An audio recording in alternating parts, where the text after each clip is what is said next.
Hey everybody, this is John from Slash Bash, and today I am bringing you another Choosing Beggar Reddit video. If you are new to the channel, then subscribe, and ring that notifications bell so that you don't miss out on the fun. In our first story, try to donate to Goodwill and risk going to jail. Let's jump right in. This happened right before the pandemic. My father-in-law was a hoarder, and we'd been tasked to clean out his house for sale. A lot of it was too old or small to bother with selling. Nickels and dimes add up, but our patient wasn't infinite. And in this day and age, no one wants to argue over $20 for a working tube TV. So we decided we'd donate what we could and toss the rest. As an illustration of how much stuff there was, I ordered a 30-foot dumpster for whatever wasn't donation worthy. We filled it twice. The contents of a single 4x8 closet alone yielded close to 12 30-gallon trash bags worth of clothes, all brand new and probably expensive when originally bought in the 70s and 80s. Yes, I'm sure he paid $200 or more for that 100% wool coat back in 1983, but the time and effort it would take to research and then convince someone else of the value times 50 times seemed like a nightmare. Making things worse, my father-in-law's most recent ex interfered with all attempts to sell on Facebook, calling us ungrateful for the free stuff available to us. For all we know, according to her, my husband might have a drastic change in fashion sense and weight and decide he wanted my father-in-law's zoot suit. Or maybe in 20 to 30 years, our daughter will appreciate that we'd kept the wedding dress from my father-in-law's first marriage circa 1960. But I digress. Long story short, there was simply too much stuff for us to put up with selling, and we ended up donating a lot of expensive items. We'd made probably 5 or 6 trips to different charities by this point over the course of several weeks. Our next stop was Goodwill, and our truck was full of brand new clothes, bought in the 80s and 90s and never worn. Yet another tube TV, in case you're wondering, we donated 6 of them in total, and a really nice armchair and ottoman. The armchair and ottoman were used, but the design was pretty modern. Probably would have sold for $300 on Facebook, but we were burned out on that route. Upon arrival at the drop-off center, there are tons of staff simply sitting around, watching us or playing on their phones, but no one comes over to help or give instructions. I'm sure there are liability reasons why they can't assist with unloading, but they explicitly ignored us if we asked for guidance. It didn't really bother us though. We'd done this enough times to have a fair idea of what we were supposed to do. As we're lugging stuff off the truck bed, an old woman comes over and asks if she could have the armchair and ottoman, which were still on the truck. She's polite and it makes no difference to us who gets it, so sure, why not? We unload the armchair and ottoman, carry it to her car, and wish her a nice day. When we get back to our truck, a Goodwill employee is waiting on us. She proceeds to scream, accusing us of theft of their property and that she will call the cops.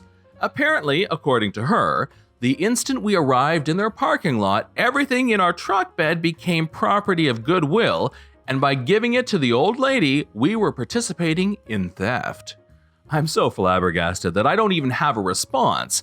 And while all this is happening, the staff who were previously lounging about rush to grab all the stuff we've unloaded thus far and pull it into the farthest corner of the building, as if we're likely to steal that too. The employee lets us off with a warning that she could have our butts if she so desired, and then she leaves in a self-righteous huff. Oh, and no donation slip, because we clearly weren't deserving. It seemed greedy and absurd the more I think about it. I wonder if we'd given away a bag of clothes if there would have been a similar reaction.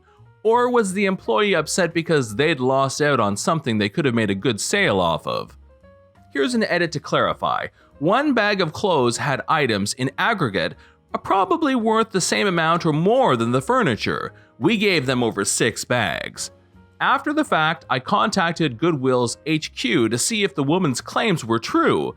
It would have sucked for the cops to have come and it turned out that we were in the wrong, as crazy as the policy seemed. Headquarters did not provide a specific response.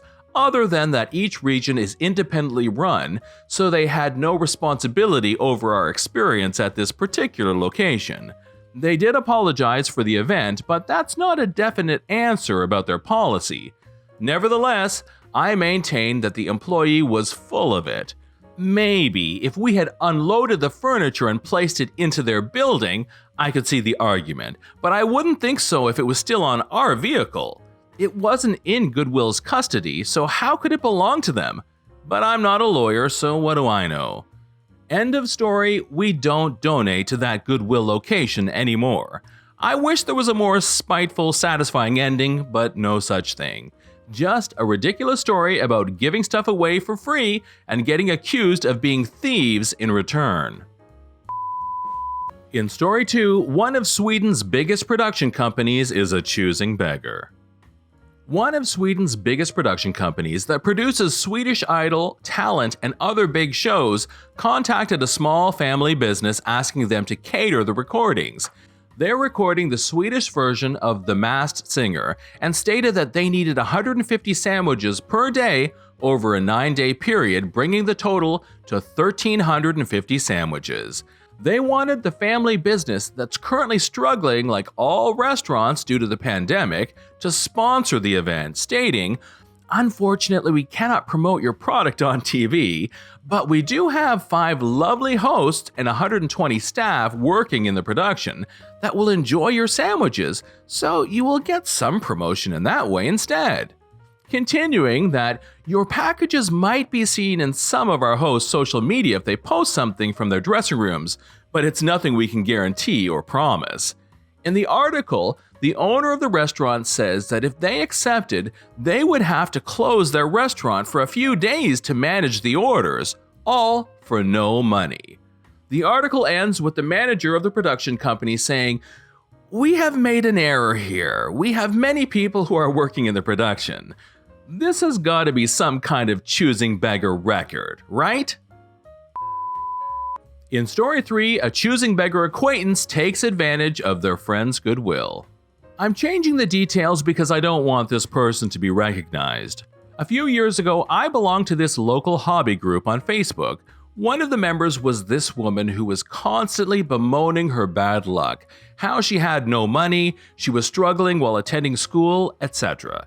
She was one of those that told you her entire life sob story within 5 minutes of meeting you. You know the type. My personal rule is that if someone tells you their life story within a few minutes of meeting you, they be crazy. Anyway, sometime after I joined the group, she broke an important piece of equipment related to the hobby. Let's call it a sewing machine. It's not a sewing group or sewing machine, but I'm going to use that in place of the actual hobby. She bitched and moaned for a few weeks how she was unable to participate in the hobby any longer, how she had no money to get the sewing machine fixed or didn't have money to replace it. So some people in the group took pity on her and asked people to donate money to buy her a new sewing machine. I thought that it was BS, so I didn't donate, but enough people did and they bought her a decent, brand new sewing machine. It wasn't super fancy or anything, but it was definitely better than an entry-level one and could suit one's needs just fine. What did this choosing beggar do? She traded the sewing machine in and paid a little more for an even nicer sewing machine. What the flip? Not only was she not grateful for people gifting her a new sewing machine, she had the nerve to get one even better than the one she was gifted. That took some balls. Also, the group was pretty tight with one of our local restaurants. At an event that the restaurant was holding, paid participants got to enjoy food that the restaurant was providing. But the restaurant allowed anyone from the group, paid or not, to attend just to have more bodies there for PR purposes. This woman, who didn't pay for the event, showed up and promptly loaded up on food. Not only that, after she had eaten her fill, she proceeded to make herself a to-go box with some of the more expensive entrees. One of the restaurant owners caught her while she was doing this and promptly asked her to leave, and said that they better not see her at any future events. Not only that, the entire group got lambasted on Facebook by the restaurant owner, and they even threatened to withdraw their sponsorship of the group. Truly a choosing beggar at her finest. This is John from /bash. Please hit that like button to help with the almighty YouTube algorithm and subscribe if you're new. Thank you for watching, and we will see you in the next one.